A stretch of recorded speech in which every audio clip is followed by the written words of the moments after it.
My name is John Weber, and I have lung cancer. A year ago, actually a little more than a year ago, I was doctoring trying to figure out what was wrong with me. And I had an appointment on Thursday. I had been trying to figure out what was wrong with me for about 3 months. My neck was swollen, my head was swollen. I would get real dizzy if I bent over. And so I had a doctor's appointment on Thursday. And on Monday, the Monday before that Thursday, I was with a client. I'm a licensed psychologist. And in the middle of that session with that client, my voice went like this. And for 8 months, I couldn't talk any louder than this. If you look at how the tumor lays outside of my lungs, it grabbed the nerves of my voice box, and I couldn't talk any louder than this. I had to carry a whistle with me, so that if I got in trouble, I could blow the whistle, or if I wanted my dog to come. And I thought I'd never talk out any louder than this again. For 8 months it was like this. So on Thursday I went into the doctor, and he said, "John, we should take an x-ray." And as I watched my doctor's face, and I've known him for 25 years, he's a friend, I knew that I was in serious trouble. And he said, "John, we should take a CT scan, which is a more definite picture." And they took a CT scan, and he turned to me and he said, "John, you have an inoperable tumor." At that point, he didn't say the word cancer, but we both knew. It was inoperable because the tumor had grown out of my lung and right down the center where you see it on the picture that you all are looking at. It encased nerves, blood vessels, and the esophagus. The esophagus is the tube that goes from your throat into your stomach. More about that later. The next day I was at the St. Cloud Hospital. They wanted to do a biopsy. A biopsy is where they take a little piece of the tumor and have it tested to see if it's cancerous. They numbed my throat, but I was wide awake, and they put a tube down my throat, right angled through the esophagus into the tumor, and took a little pinch of it. They sent that out to be tested. On Wednesday it came back, and I had an inoperable lung cancer tumor. The next day I met with the oncologist. That's a doctor who works with cancer. And he said I should go into treatment. I was real concerned about getting sick. The following day I met with the radiologist. All this was taking place at the St. Cloud Cancer Clinic. And he said I should go into treatment. Monday I started treatment. 5 days a week for 7 weeks. They nuked me. I laid on a table, and they shot a beam of radiation right through the tumor. And then this huge machine would circle around behind me, and they'd shoot another beam of radiation right through the tumor from the back. And they were burning my skin, but it didn't feel like it. It turned brown on my chest, it turned brown or darker on my back. And they weren't just burning the outside of my skin, they were burning the inside of my skin. Now, they weren't doing this to hurt me, they were trying to save my life. But for months, my skin was so sensitive that it hurt at times to even wear clothes. And for months, I had to sleep in a recliner. I couldn't lie down. And they weren't just burning my skin, they were burning my esophagus. And they were burning the inside of my esophagus so that the esophagus would put out mucus. It would put out phlegm. It would put out spit. And that spit would become a long rope. 3 times I passed out because it cut off the blood to my head. I wasn't expecting to be coughing so badly. So for 5 days a week, for 7 weeks, they nuked me. The 3rd week, they took pictures and they started coming in from different angles. And they had to be very careful because they didn't want to hit my heart and they didn't want to hit my lungs. Every once in a while you'll see me take deep breaths. It's not because of the cancer. It's because I have emphysema also. All of that from smoking. And you can not only get cancer and you can not only get emphysema, but you get heart disease as well. So they were shooting at different angles into the tumor. And the reason why they didn't want to hit my heart or my lungs is because in each cell of the body, there's information that tells that cell how to reproduce itself. And the radiation goes in and scrambles that information. It's like you have a paragraph with words and it all makes sense. And then you take all the words and you jumble them up. And the paragraph doesn't make sense anymore. That's what the radiation is doing to the information in the cell. So the cell cannot produce another cancer tumor like itself, or another cancer cell like itself. Once a week they poisoned me. I would go in and they would give me chemo. That's what the oncologist did. I'd sit in a chair and they'd put an IV into my arm, and for an hour and a half they'd put poison into my body. And one of the things that happens with that is your hands get numb and your feet get numb. Your feet get a tingle, like when your foot falls asleep. It's almost like that. I met a man who had been on chemo for 3 years. He couldn't feel his hands. If he wanted to eat, he had to watch his hands reach down and pick up the fork. He had to watch his hands get the food. He had to watch his hand bring it up to his mouth. He had to watch his hand put his fork down. If he walked, he had to watch where he put his feet. That hasn't happened to me, and it's coming back. Sometimes I get the tingle in my legs if I overdo. And so for 7 weeks, I had radiation 5 days a week and poison 1 day a week. At the end of that time, I thought, wow, I'm done. I got my bicycle down. I was an athlete. I have one of those recumbent bikes. Those are the bikes that looks like you're sitting in a lawn chair and your feet are out in front of you. Yeah, you've seen it. I could jump on that and do 20 miles with the blink of an eye. I could do an Olympic-sized pool 1 lap and halfway back underwater. The reason why I'm telling you this is if any of you are athletes and you think you can smoke and that's going to protect you, you're fooling yourselves. So at the end of 7 weeks, I thought, wow, I'm going to be okay. I'm going to get my bicycle down. I'm going to go bicycling, and I was never so damn sick in my whole life. The esophagus was so burned that I had to take narcotics all day long and just to eat because it was so painful.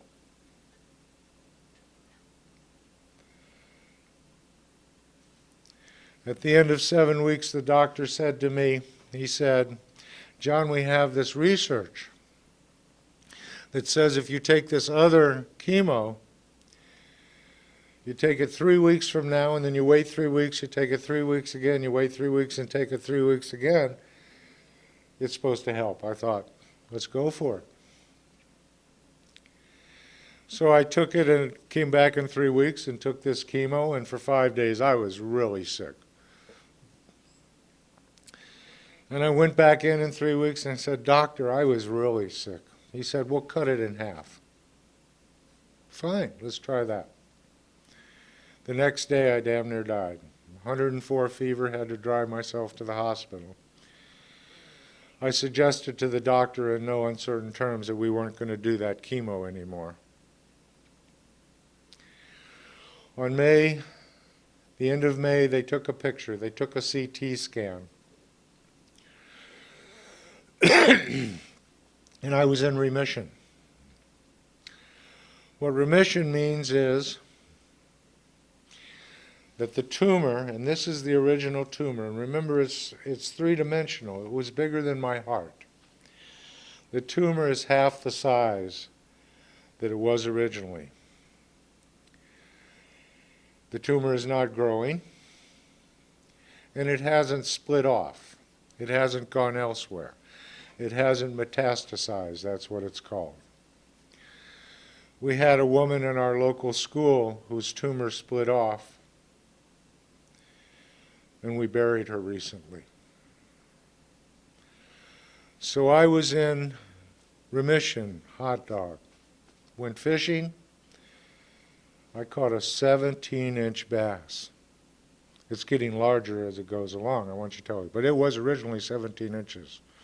And I know where it is. I let it go and I put it right back in the water. And then on August 20th, I went in for another one, for another CT scan. And the doctor walks in and he says, "John, your tumor's larger." And it was like I was hit by a truck. My energy had been coming back. I had been feeling better. And the doctor said, "What we think is that it's scarring from radiation. You know how if you cut yourself, you get a scab, it gets a little bigger? That's what they thought it was." He said, "Come back in 6 weeks instead of 12. That was a long 6 weeks. I went back on October 1. The doctor walked in and he says to me, "John, you're in remission." Hot dog. I talked to my first group of young people on October 6th at the Area Learning Center in Long Prairie, Minnesota. Those young people were really excited about what was going on and how I spoke to them. We've become very dear friends. I'd gotten the idea of putting up billboards, and I put up billboards with this picture and this information all around St. Cloud. And the kids thought, we'd like to do that. And they held a fundraiser, and with the help of the local Lions clubs, they put up a billboard, and they were really proud about it. On December 30th, I went in for another CT scan. Every 3 months, I go in and they tell me whether I'm going to live. And I was still in remission. But let me tell you what my odds are.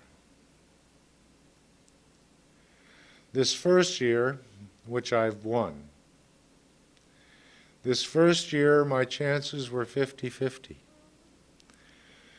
So I'm going to split the class right down the middle here. You guys are all gone. This coming year I have a 25% chance of being alive. You in the back there, you're gone. The year after that, I have a 20% chance of being alive. You're over here with them. In 4 years, you guys are just figuring out what you're going to do with your life in 4 years. In 4 years, I have a 10% chance of being alive, simply because I smoked. So you're the only ones left here. I started smoking when I was 11. It was peer pressure. They threw me on the ground, they held a gun to my head and said, "You better smoke." That isn't what peer pressure is, you know that. Peer pressure is Sally smokes, she's cool, Joe smokes, he's cool. Wow, I want to be cool, I'm going to smoke. Sally jumps off the roof head first, Joe jumps off the roof head first. Wow, they're cool, I'm going to jump off the roof head first. It's not cool to smoke. My buddies were smoking. That's why I smoked. There was a show on television in black and white called The Hit Parade. It's like your MTV except a little mellower. And it was advertised by Lucky Strike. Guess what the first cigarette I ever smoked was? That's right, a Lucky Strike. LFMFT, Lucky Strike makes fine tobacco. Everybody I've ever talked to remembers that jingle because they pay shrinks like me to get inside your head so you'll smoke.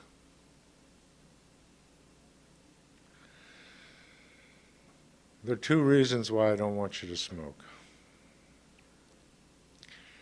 The first one is you're important and life is really fun. I was raised in Miami. I've scuba dived. I've mountain climbed. I've done caving. I've lived in Hawaii. I've lived in Mexico. I built my own house. I've run 3 successful businesses. Life is a ball. Don't let smoking take it away from you. My partner, her daughters, for her 52nd birthday, gave her a sailboard. Here she is on the lake, whipping back and forth across the lake on her sailboard. And this athlete is sitting on the dock going, "Boy, that looks like fun." And then she's out skiing back and forth across the lake. And this athlete's sitting on the dock going, life's a ball. Don't let it take anything away from you by smoking. The second reason why I don't want you to smoke is because the cigarette companies are messing with you. They don't give a damn about you. They want one of you to take my place when I die, so they keep making money. 1952, hard evidence that smoking and lung cancer went together. 1954, the heads of the cigarette companies met in New York, formed this organization, and have spent billions and billions of dollars to hide that information from you. Billions of dollars to buy politicians so that they can hide that information and that you can still buy this stuff. Billions of dollars to pay shrinks, like I said, to get inside your head so you'll smoke. 60s, early 60s, hard evidence on how addictive this stuff is came out. billions of dollars to hide that from you, billions of dollars to buy politicians.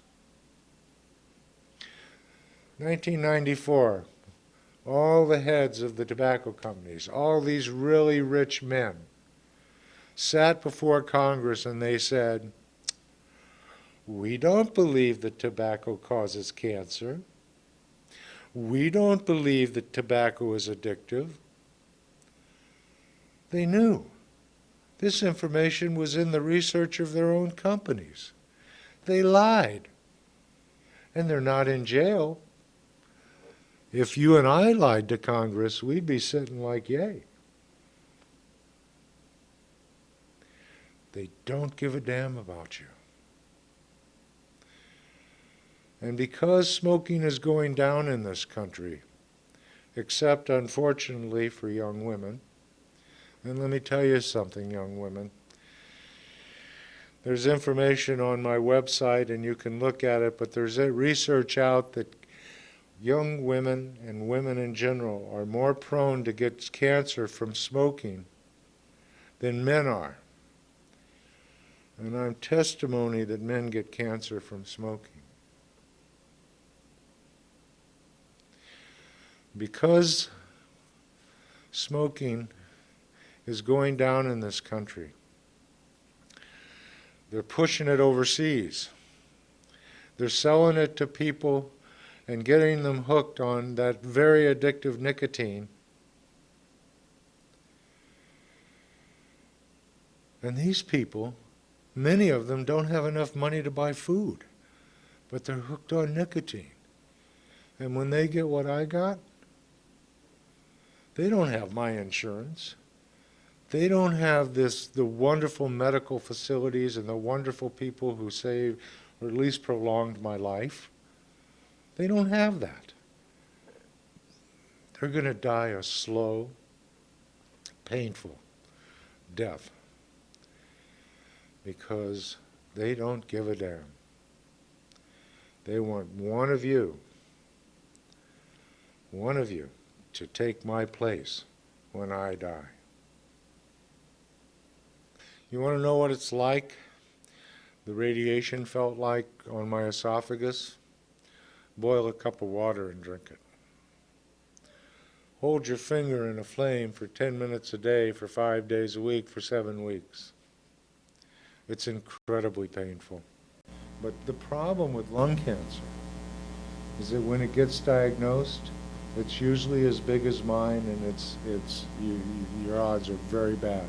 Because by the time they start seeing results or symptoms, you're too far gone. I'm a miracle. I should be dead. I mean, I thought about that. You can sit. Thank you. But I thought about that earlier, that here I'm coming and I'm joking with you guys, and I look really healthy. You don't understand that sometimes I'm so exhausted I can barely move during the day. But more importantly, you're not seeing this guy who's all shriveled up and everything, so it's not giving you the information of how really, really sick and deadly this stuff is. And I realized that when I went home, because I've talked to, this is my 4th class here, and I realized, you know, I'm misleading you if you don't understand. This is not fun stuff. Let's say that you're not happy with what happened the last hour, okay? So we'll just move it on back to 2 o'clock. Do it over again, huh? The problem is, in real life, you can't turn back the clock. Don't smoke. What did I feel like when they told me that I had inoperable cancer? I wasn't afraid. I've had a wonderful life. I'm not afraid to die. I don't want to die. And I wasn't angry. I'm not a victim. I knew that smoking was bad. I didn't know in the beginning, but once the information was out, I knew. I'm angry that they're trying to get you to smoke so that you take my place. What I was sad, incredibly sad. for all the people that I really care about that I'm going to leave.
My name is Chris Askell, and I was wondering, has anyone ever told you that your story helped them quit smoking? Yes, actually.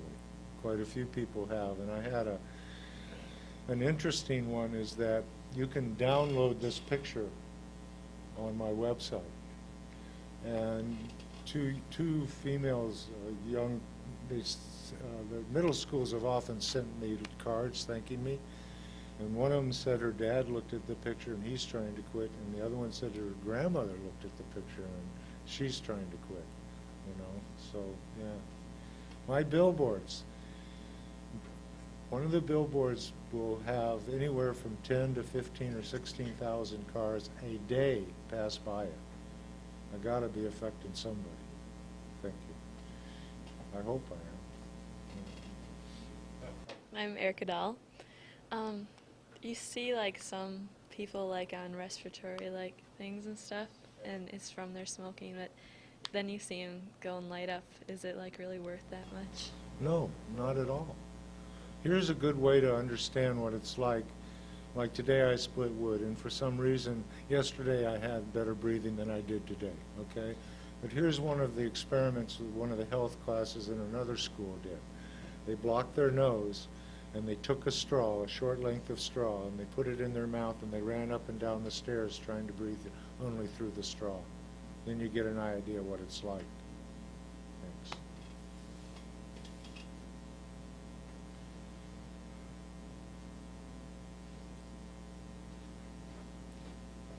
My name's Stephanie Korf, and I was wondering, did you ever lose any friends due to smoking? Do what now? Due to smoking? Did I lose any? Yeah. Actually, I just lost a couple people very recently, and I just saw a friend of mine who was just diagnosed with lung cancer and is in much worse shape than I am. So yeah. Thanks.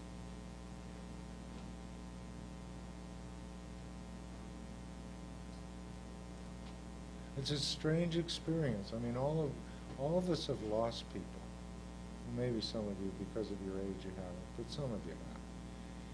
But when you lose a friend because of something like this, it's just a very strange experience. This one man, I just keep thinking about him. He was a wonderful human being. Okay, my name is Sarah Leach, and I was wondering how your family has been supporting you. Have my families? Right. Yeah. I don't really have family. I'm an only child. My mother and father are not around anymore. I have no children, but all of my friends globally have been very supportive. Yes. My name's Tiffany Welbeck, and my question is, what helped you through your quitting experience? Okay, I used the gum, and you know what I found was that it's only about 15 seconds where you really craved a cigarette, and if you can ride that out, you do okay. But the gum, I also found that 4 cigarettes was my addiction level, my physical addiction level. Anything above that was stress, okay? And of course, you guys don't have stress. I mean, school's not stress, parents aren't stressed. You don't have any stress. So that's not a problem here. But anyway, so if I smoked 10 cigarettes a day, let's say, then 6 of those were because of the stress. But I found that the gum really helped.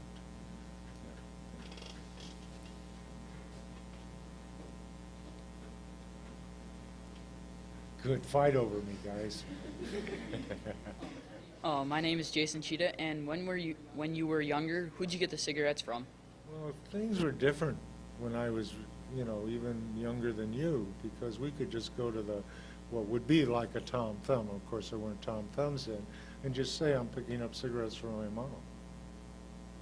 So things were cigarettes cost 19 cents when I was a kid. You smokers, I heard you.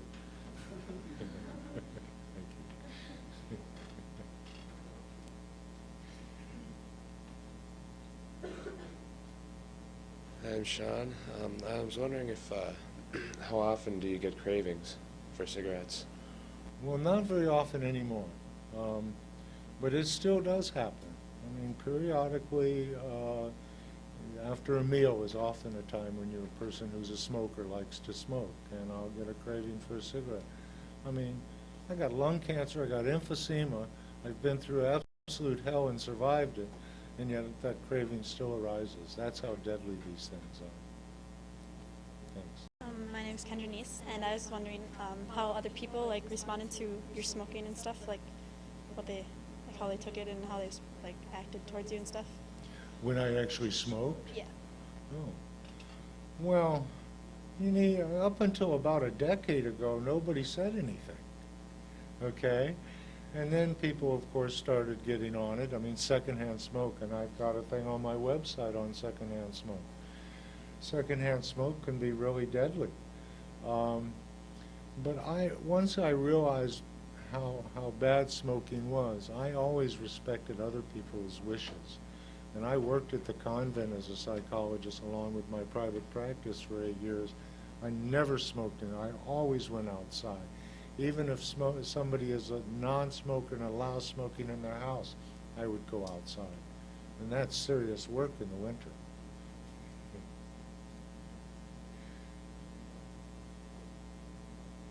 My name is Keziah Lambrecht, and I was wondering if you could go back to before, what would you do differently? Well, I certainly wouldn't smoke, if that's the question. But other than that, my life has been incredible. I mean, I just had a wonderful time and met wonderful people, and obviously there are walls that I walked into, like all people walk into walls, but those in themselves are learning experiences. So I think except for smoking, I probably would have walked the same path. Okay, my name is Stephanie Korf, and if you could change someone's mind about smoking in one statement, what would it be? Sure.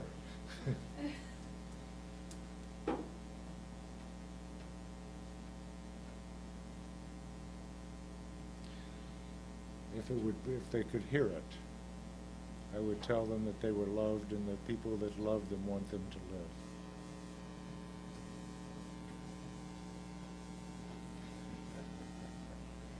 I meant that, though. I mean, that's the whole point. And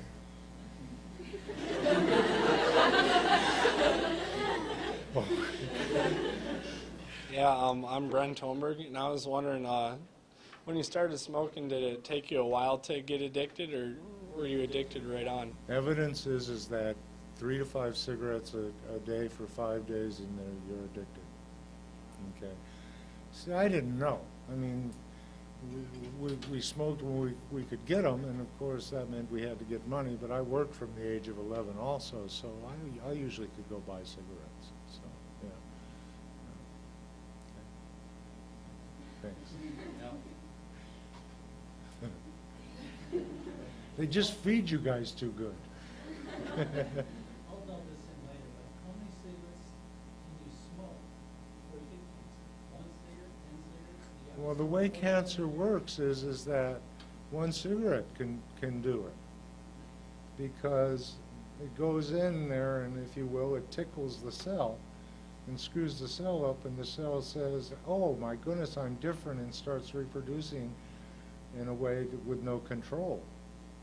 And the odds are that 1 cigarette won't do it, but I really didn't smoke a lot the last 10, 15 years, and actually, compared to people who I know who smoke 2 and 3 packs a day, I never smoked more than a pack a day.